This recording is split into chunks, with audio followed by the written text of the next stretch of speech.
Hello! I am very grateful that you are here. I am currently raising funds for my treatment, and your support means a lot to me. If you enjoy these stories, please subscribe to my channel and give it a like. This will help me continue doing what I love. Thank you for your support and for being with me. A young man faces unexpected news about impending fatherhood. Refusing this role, he tries to find a compromise, balancing his wishes and the feelings of his ex-girlfriend, who has decided to keep the child. Through a series of emotional conversations and difficult decisions, this story prompts reflection on responsibility, freedom of choice, and the complexities of adult life. This is Reddit Storytime, the channel where I share real people's stories. I'm 25 years old and had been dating my ex, who's 23, for just over 3 months.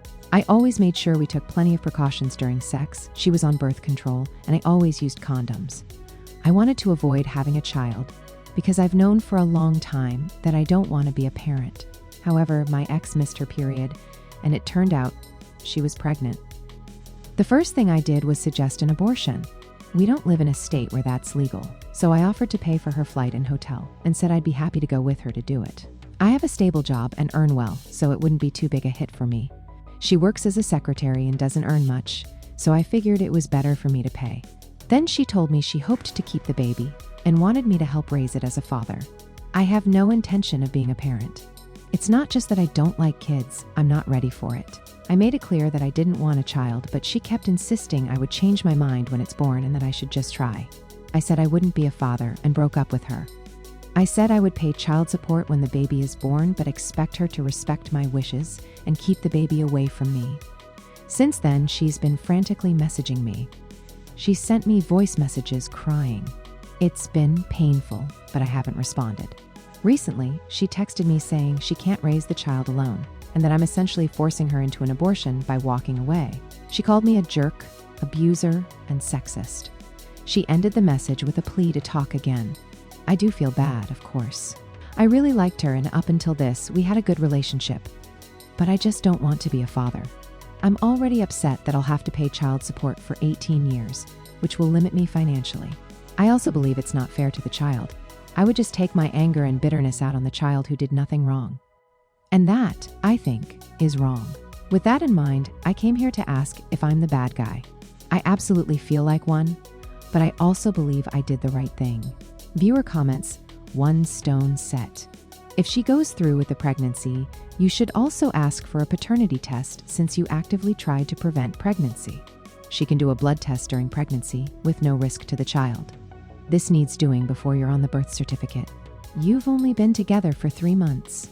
Honestly, it makes me wonder if she was actually on birth control, since the odds of getting pregnant with condoms and pills over 3 months should be very low. Her thought that he will change his mind once the baby is born is a huge red flag to me. My husband and I used this method for 4 years without fear. We had to time sex right even to intentionally get pregnant, so her story seems a little shocking to me. Try. You'll like it if you just try. Smart logic for trying new food, but not so great for parenthood. Don't have a child if you don't want kids. Even don't have a child if you're sure you're fully committed to it. Wait, kids don't have a 30-day free trial you can cancel at any time? Additional information. Regarding vasectomy, I tried. I met with a doctor last year and inquired about it, but he refused and said all the doctors he knows won't perform it until you're 30. It's a conservative state. While I don't like this policy, I was born and raised here, so I am still tied to my birthplace and have never felt the urge to leave. On our first date, I asked her if she was on birth control, and she said yes. Maybe it was foolish just to believe her, but if she lied, she'd be the first I met to lie about it. Most girls I've dated take it seriously. Few girls want a baby with a random guy, so I assumed she was on birth control because it's the primary method I know of. But maybe she was taking something else I'm not knowledgeable enough about. With this in mind, I will take your advice and contact a lawyer. Plus, get a paternity test.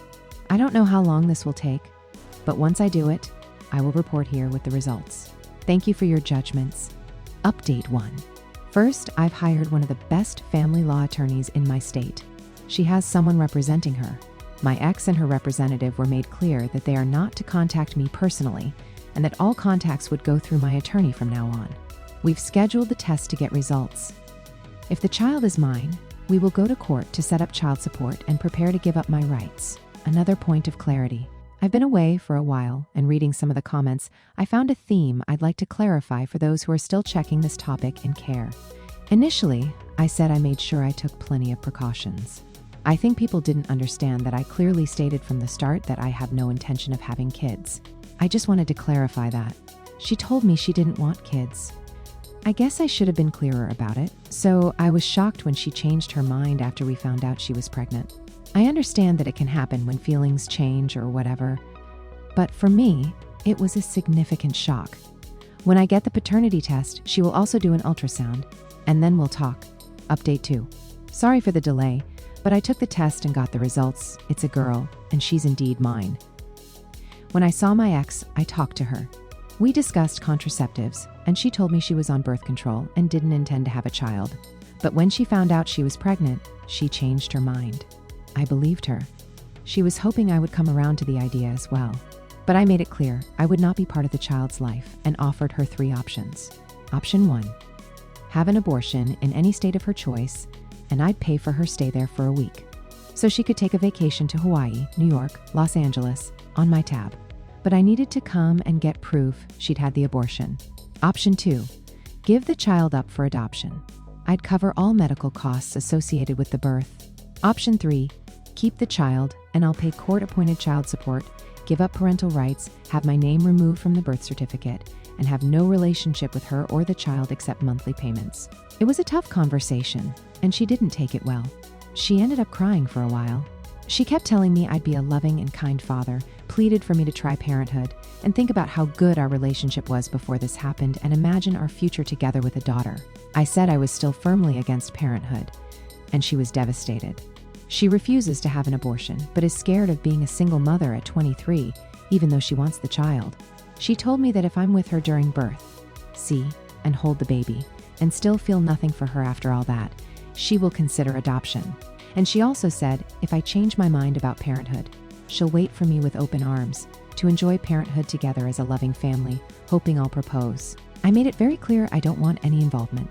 I'm not sure what to do since I'd prefer to give the child up for adoption rather than pay child support for 18 long years. But I also don't want to be around the baby or present during birth. I'd appreciate some advice. Comments. Second set. I understand you don't want this child, but damn, she's a girl. Maybe she'll keep the baby, and it will be the best thing that happens to her. I can't imagine being in your or her position. My dad tried to do that. When I needed him, he wasn't around. When I was successful, he wanted a son. Don't take it out on the child, you'll regret it. Grown men know better than to put in what they don't want to come out. It has nothing to do with money or future earnings. You're young, and nobody can blame you for wanting nothing to do with the mother. But now, it seems easy to get rid of your legacy. Then, maybe, there will be a strong urge to see your child. As we age, we all change and grow as individuals. I was in your daughter's position and in yours. In college, I had a similar scare, and we were terrified. I was ready to help with the baby. Luckily, she wasn't pregnant. Your daughter will be a significant part of your life forever. Wishing you all the best. Update 3. Finally, I want to share how I wrote a letter based on someone's advice whose father came back and then left. I was advised not to go back, but to write a letter to my daughter for closure. I have no intention of going back, so I thought it was a great idea. In the letter, I will explain why I'm not there and this whole situation. I'll be honest, but try to be delicate. The aim is to make it clear that I left not out of any particular hatred towards her, but simply because I never wanted to be a parent. I'll also write about how hard her mother tried to make me change my mind and how much her mother loves her. In conclusion, I'll wish her well in life. The letter will be officially witnessed by a notary and signed by me and my ex. When she turns 18, and if she has questions about me and wants answers, my ex should give her the letter. If the letter doesn't satisfy her and she wants answers, I'll allow her to talk to me personally. I feel obliged to answer her questions personally if it's what she needs for closure. My ex also insisted on having my name on the birth certificate, and I agreed. This story highlights the importance of clear communication and responsibility in relationships.